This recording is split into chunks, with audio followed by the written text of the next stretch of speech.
Lo dijo en la primera hora. Muy bien, 6:32 en la mañana. Gracias por la sintonía a nuestra queridísima audiencia, a nuestra inmensa audiencia que se va conectando con nosotros cada mañana a través de las diferentes posibilidades que tenemos de enlazarnos con ustedes. El Facebook Live, en nuestro canal de YouTube. En Facebook Live nos encuentra como Radio Sonorama, así se llama nuestra fanpage. En YouTube nos encuentran como Sonorama TV, ya, para que establezcan esa diferenciación. En YouTube no nos busquen como Radio Sonorama. Ahí búsquennos como Sonorama TV, así nos llamamos, en nuestro canal de YouTube, donde ya tenemos 3.560 suscriptores, así que vayan sumándose, no cuesta nada, es gratis la suscripción, por si acaso. E igualmente nos escuchan a través de nuestras frecuencias en señal abierta, la tradicional y clásica señal de radio, que llega a prácticamente todos los rincones de nuestra geografía ecuatoriana, e igualmente estamos transmitiendo por la internet por www.sonorama.com.es. Bueno, algunos temas para comentar, querida audiencia. Ayer me extendí en este segmento con la visión de quien les habla sobre la manera tan, creo yo, errática. ¿Cómo se manejaron las diversas aristas de la tragedia ocurrida la noche de lunes de la semana anterior en La Gasca y la comuna?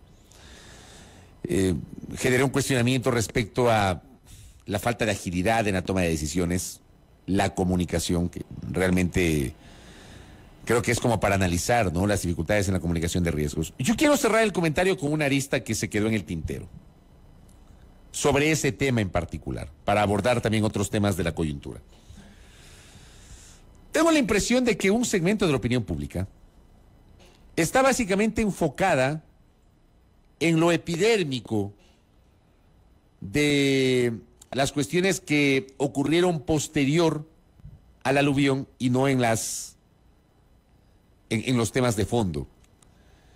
¿Qué es lo epidérmico? Fijarse en quién va y entrega las donaciones. Fijarse en quién va y se toma la foto. Fijarse en quién va y ayuda. Vean. Al final, a la gente de La Gasca y de la comuna, que perdieron a sus familiares, perdieron sus enseres, perdieron sus negocios, perdieron sus viviendas, no les interesa quién les llegue con ayuda. Les interesa que les lleguen con ayuda. Quien sea. Quien sea. Y el pretender reducir el análisis al hecho de que ciertos personajes que se asume tienen algún tipo de interés político partidista de cara a las elecciones del próximo año, cuando falta un año para las elecciones, falta menos de un año para las elecciones, el pretender reducir su presencia, la presencia de estos personajes, a un supuesto interés de captar votos para las próximas elecciones, a mí me parece que es casi minimizar la inteligencia de la gente de La Gasca y de la comuna. Y minimizar la inteligencia de los votantes capitalinos. Créanme, a ratos se cree que la gente, digamos, es muy manipulable, o que la gente no tiene autonomía de pensamiento, o que la gente se deja influenciar y vota de acuerdo a que, digamos, la semana anterior ciertos actores políticos estuvieron presentes en La Gasca y en la comuna. Déjenlos. La gente al final no es tonta, y perdón que lo diga de esta manera, la gente no es tonta. La gente no es tonta. Al final la gente sabrá votar por quien considere en las elecciones del 5 de febrero del próximo año. Independientemente de quien haya aparecido la semana anterior a tomarse las fotos, o haya llegado con ayuda y al llegar con esa ayuda se tomó las fotos. Demasiados cuestionamientos sobre ese tema, créanme, cuando lo que deberíamos estar discutiendo desde la opinión pública son las causas y las consecuencias del aluvión en La Gasca y en la comuna. O sea, poco se habla sobre las causas y consecuencias del aluvión y se han centrado en la presencia de ciertos personajes políticos. Y hay algunas personas que dicen, dejen a la Gasca fuera de la política. Ir a la Gasca es hacer política. Si van las autoridades del municipio, van a hacer política. Es hacer política. Y las soluciones para la situación de la Gasca y de la comuna y de las laderas del Pichincha y de las quebradas que tenemos en Quito y el tema de los asentamientos urbanos en un crecimiento desordenado de la ciudad es hacer política. Es hacer política. Todo está ligado a la política. Todo, absolutamente todo. Entonces pretender aquí decir dejen a la política de lado, que no sé qué, que determinados actores... Vean, analicemos las razones de fondo, las causas de fondo de lo que ha ocurrido y las consecuencias. Y lo que como opinión pública deberíamos hacer desde nuestros respectivos roles es generar un seguimiento sobre lo que se viene. Ayer el municipio integró un comité para investigar. Ojalá que ese comité sea independiente, para que investigue las razones por las cuales ocurrió el aluvión de la Gasca y de la comuna.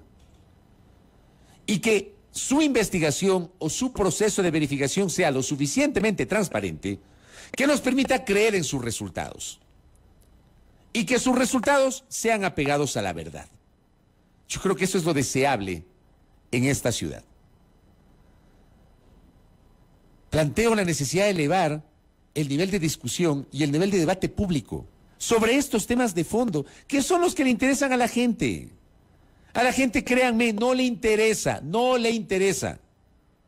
Estas discusiones superfluas, epidérmicas, en las cuales un segmento de la opinión pública se ha enfrascado. Porque fulano, porque sultano, porque mengano, porque perencejo fueron a la Gasca y a la comuna. A la gente no le interesa eso. A la gente de la Gasca y de la comuna le interesa que lleguen con ayuda. Y le interesan soluciones. No importa quién se las dé. Ya habrá tiempo para hablar de las siguientes elecciones. Hay bastante tiempo para hablar de las siguientes elecciones. Entonces, yo sí creo que hay que elevar un poquito el nivel del debate sobre este tema. Y dejarse de fijar en las conveniencias porque me cae bien o me cae mal determinado actor o actora política. Digo, al final toda ayuda es deseable. Al final lo deseable es que haya un nivel de coordinación entre esos actores políticos, las autoridades, buscando el objetivo final que es ayudar a la gente que más lo necesita. Enfoquémonos en eso y dejemos de discutir tonterías. De verdad, que discutir ese tipo de cosas es una simpleza, es una tontería, que a la gente de la Gasca y de la comuna realmente no le interesa. De verdad, no le interesa. Vamos elevando el nivel de la discusión y vamos analizando los temas de fondo. Y los temas de fondo van asociados a eso. Como digo, ya habrá oportunidad de hablar sobre los temas asociados a la próxima campaña electoral. Vamos a hablar hoy con Diana Tamaín en este espacio de noticias. Ese era un tema que ayer, por falta de tiempo, no lo abordé en este espacio, pero que no quería quedarme sin decirles, ¿no? Sin comentarles esta visión que tengo sobre la manera como se está manejando mediática y comunicacionalmente la situación de la Gasca y de la comuna. Ayer hubo una transición en la Corte Constitucional. Yo tengo algunas cosas para decir sobre eso. Primero, lamento profundamente que el proceso de selección de los 3 nuevos jueces haya estado plagado de dificultades, porque el proceso estuvo plagado de dificultades. El proceso para seleccionar a los 3 nuevos jueces de la Corte Constitucional, a los doctores Alejandra Cárdenas, Richard Ortiz y Joel Escudero, estuvo plagado de tropiezos. Hubo cuestionamientos sobre ese proceso, tanto así que renunciaron varios de los postulantes originales. Hubo incluso cuestionamientos a las funciones del Estado que enviaron las propuestas de candidatos aparentemente con postulantes que no cumplían los requisitos mínimos para convertirse en jueces constitucionales, como si en este país no hubiese gente, no hubiese juristas, no hubiese profesionales que reúnan todos los requisitos de probidad, de experiencia, de capacidad, de conocimiento para poder integrar el más alto tribunal de justicia ordinaria de este país. Más allá de eso, porque fue un proceso que tuvo tropiezos, el proceso culminó. Y culminó con 3 personas a las cuales seguramente vamos a ver si ese segmento de la opinión pública que siempre le está expulgando toda la gente, vamos a ver si le sacan algo. Porque ayer, por ejemplo, ya circularon mensajes ridículos a través de chats de WhatsApp respecto del perfil de 2 de los 3 jueces que ayer fueron sorteados y que dejaron la Corte Constitucional. Ya, porque aquí hay gente que tiene tatuado el tema de la supuesta relación o filiación político-partidista sin ponerse a analizar los aportes de ciertos personajes para la toma de decisiones en este país. Proceso, como digo, que tuvo problemas, tuvo tropiezos ese proceso, realmente tuvo tropiezos, pero el proceso culminó. Tal vez eso es lo negativo, que no podemos dejar de mencionarlo, porque siempre he planteado que en este país alguna vez uno espera que se haga un concurso realmente transparente, un concurso del cual no queden dudas, un proceso de selección de autoridades tras el cual los ciudadanos y las ciudadanas estemos convencidos de que justamente fue generado con base a el cumplimiento de todos los presupuestos constitucionales y de transparencia que se requieren. Más allá de eso que estoy citando, sí debo destacar ayer la forma como se manejó este proceso de transición. Lamentar la salida de la Corte Constitucional de 3 juristas de un elevadísimo nivel intelectual y profesional. Cada uno de ustedes podrá tener su propio criterio. Lamentablemente hay gente que, sin conocer a los jueces, dice cualquier cosa. Yo he tenido la oportunidad en diversas etapas de mi carrera periodística de tener contacto con los 3 mencionados jueces. Con el doctor Hernán Salgado Pesantes, jurista de primerísimo nivel, con una trayectoria impecable desde el punto de vista académico y profesional. El doctor Ramiro Ávila Santamaría, cuya salida de la Corte en lo personal yo sí lamento. Lamento porque Ramiro Ávila Santamaría me parece a mí que generó, dentro de lo polémico que puede ser, porque claro, los cambios, el cambio de mentalidad, el cambio de chip no deja de ser polémico. Dentro de lo polémico que puede ser, Ramiro Ávila Santamaría deja detrás de sí una serie de decisiones y de posturas que terminaron siendo posturas y decisiones de vanguardia, sobre las cuales hay pocos o casi no existen antecedentes en el análisis del constitucionalismo ecuatoriano. Entendiendo que justamente los derechos van evolucionando con el pasar del tiempo. Ramiro Ávila nos enseñó eso. Y es una lástima, una verdadera lástima que Ramiro Ávila haya salido de la Corte a través del sorteo. Y el doctor Agustín Grijalva, que igualmente reúne unas credenciales de muy elevado nivel profesional e intelectual. Pero ayer ya le sacaron a Agustín Grijalva, que había sido integrante del Consejo de Educación Superior anteriormente. O sea, ya empezaron a expulgarle ese tipo de tonterías.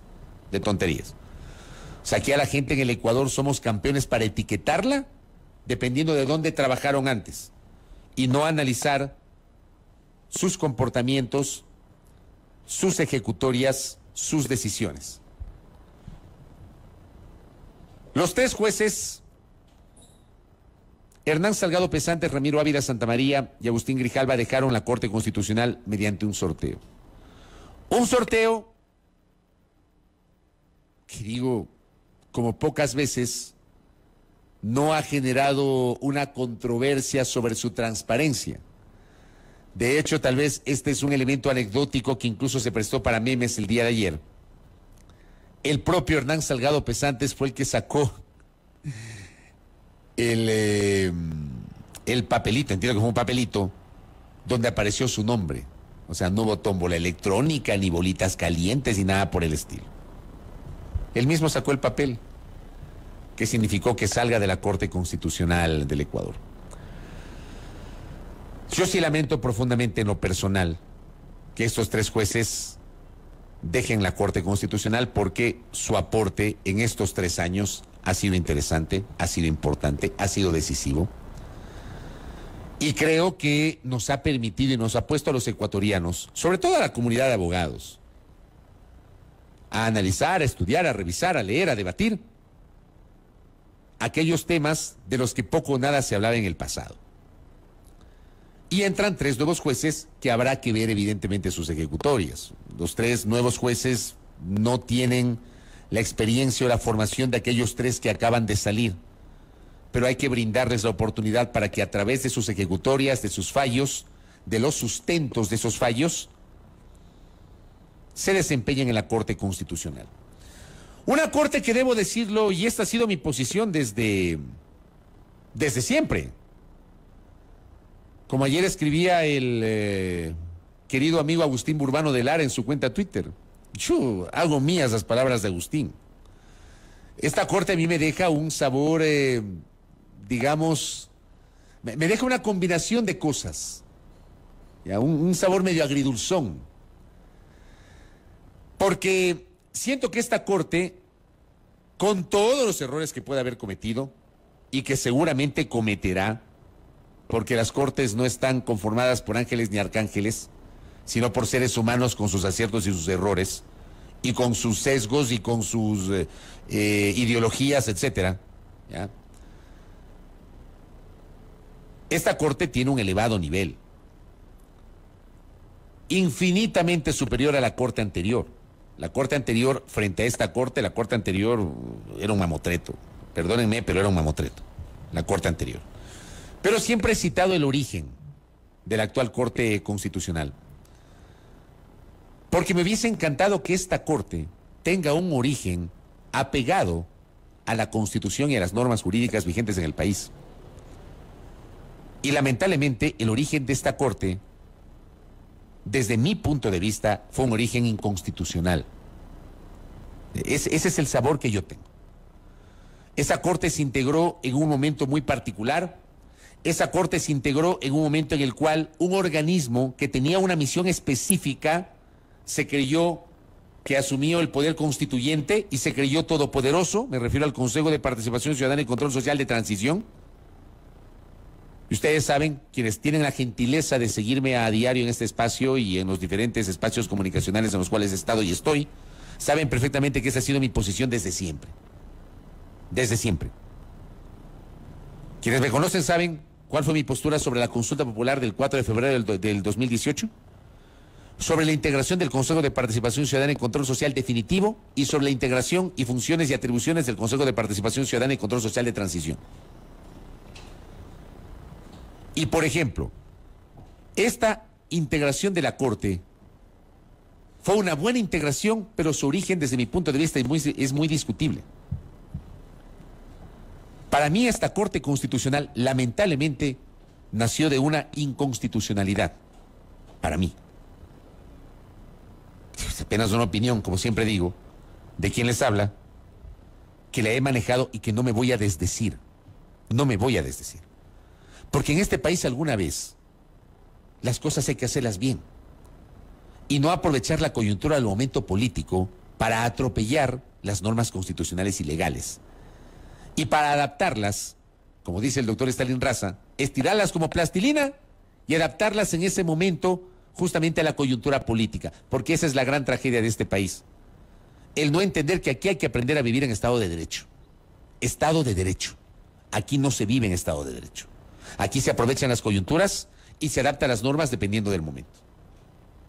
Y aquí se adaptaron estas normas dependiendo del momento. ¿Cuál era el momento?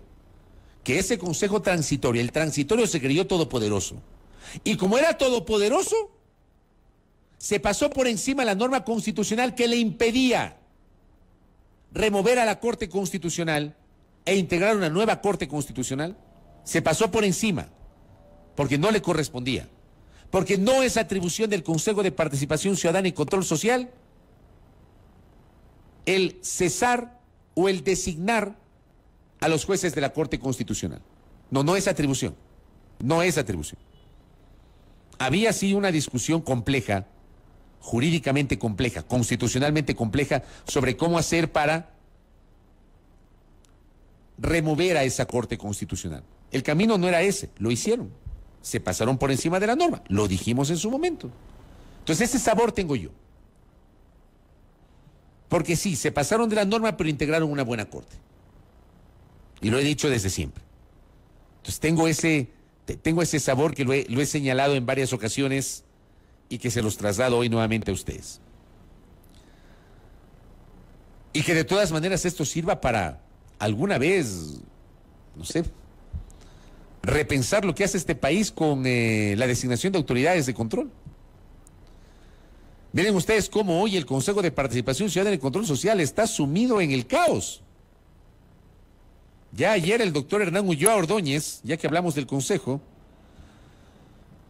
informaba de una decisión judicial que logró la revocatoria de las medidas cautelares que impedían la reinstalación de una sesión de ese organismo para tratar la remoción de la presidenta Sofía Almeida. Este organismo poderoso, este organismo que nació disque para fomentar la participación ciudadana. Nadie habla de la participación ciudadana. Aquí ya se olvidaron de la participación ciudadana. Nadie habla. Básicamente se centran en la designación de autoridades. Básicamente. Y de la designación de autoridades no tenemos mayor información. ¿Por qué? Porque los consejeros están enfrascados en la bronca. Están enfrascados en la bronca. Un consejo cuya forma de designación en lo personal nunca estuve de acuerdo, integrar un cuerpo colegiado por la vía del voto popular. Llegó la campaña electoral y no podían hacer campaña. Acuérdense lo que pasó hace 3 años en el 2019 con la elección de los integrantes del Consejo de Participación. Se instala el Consejo a los 3 meses mediante uno de los juicios políticos más rápidos de la historia de este país, pero rapidísimo. Se comieron a 4 de los 7 consejeros del Consejo de Participación Ciudadana. Me imagino yo que no les gustaba la mayoría que inicialmente se había conformado. Claro, esto fue antes de los episodios que desembocaron en la detención de José Carlos Tuárez, que fue presidente del Consejo y que luego de su destitución fue detenido por estar supuestamente involucrado en casos de corrupción, tema del que la opinión pública dejó de hablar. Dejaron de hablar. La supuesta oferta de cargos públicos del cura Tuárez, se quedaron con la sanción al cura Tuárez, con la detención y con su sentencia, y nadie investigó quién era el que otorgaba los cargos públicos, porque si Tuárez ofertaba y pedía un billete para dar un cargo, está claro que alguien desde el Estado accedía a esos cargos, pues. No es que Tuárez podía poner y sacar gente en el Estado, sino era con el apoyo o en colusión con alguien del Estado. De eso ya nadie habló. Pero bueno, retomemos el tema del Consejo. Se comieron ese Consejo, nació una nueva mayoría y ahora esa mayoría otra vez se resquebraja. La quieren sacar a la presidenta del Consejo de Participación Ciudadana. Se ha conformado una nueva mayoría. Y sin embargo, ahí están pendientes los concursos del Contralor General del Estado, del Defensor del Pueblo, del Defensor Público, de cuyos detalles nadie habla. ¿Por qué? Porque están enfrascados en la bronca interna. El Consejo Nacional Electoral, este fin de semana, ha presentado el calendario para las elecciones del 2023. Y el Consejo Nacional Electoral tiene que ser renovado parcialmente. ¿Alguno de ustedes tiene idea de cómo avanza ese proceso? Yo no tengo idea, le vamos a preguntar a Diana Tamayo más adelante. Pero yo no tengo idea. ¿Y saben por qué? Porque el Consejo está dedicado a la bronca y no a trabajar en garantizar al país concursos transparentes para renovar autoridades de control. Están preocupados en la bronca. Esa es la naturaleza del Consejo de Participación Ciudadana. El transitorio en su momento y hoy el actual. El transitorio que evaluó con base a las conveniencias. Y con base en las conveniencias no evaluó ese transitorio al entonces Contralor subrogante. Memoria, querida audiencia, memoria. Memoria. ¿Saben por qué? Porque eso no debemos permitir como sociedad que se repita. No debemos permitir. Pero ese Consejo transitorio, que, como digo, integró esa Corte Constitucional, una buena corte, pero cuyo origen es muy discutible. Yo ratifico esa postura que estoy señalando. Para mí el origen de la corte es muy discutible, más allá de la calidad de la corte. Muy discutible. Yo tengo esas sensaciones, las tengo en mi cabeza y las he señalado en varias ocasiones. Hoy el Consejo actual, el Consejo de hoy, sumido en la bronca y en el medio de los procesos de selección de autoridades. El Consejo Transitorio evaluó a todo el mundo menos al Contralor Subrogante. Y no hubo ningún tipo de presión de la opinión pública sobre esa ausencia de una decisión del Consejo Transitorio. Y a Celi lo mantuvieron, no le evaluaron, se hicieron los locos y no llevaron adelante un concurso para designar un nuevo Contralor General del Estado que emerja justamente de un proceso. Memoria. No designaron o no llevaron a feliz término el concurso para designar un defensor público. Tenemos un defensor encargado durante largo tiempo. Se han demorado. Y el actual Consejo, ya mismo le queda un año. ¿Qué ha hecho el actual Consejo en 3 años de trabajo? ¿Qué ha hecho? ¿Qué ha hecho? De verdad. ¿Cuál ha sido la calidad del trabajo del Consejo de Participación Ciudadana y Control Social, el actual? Casi siempre las noticias que recibimos de este organismo son negativas.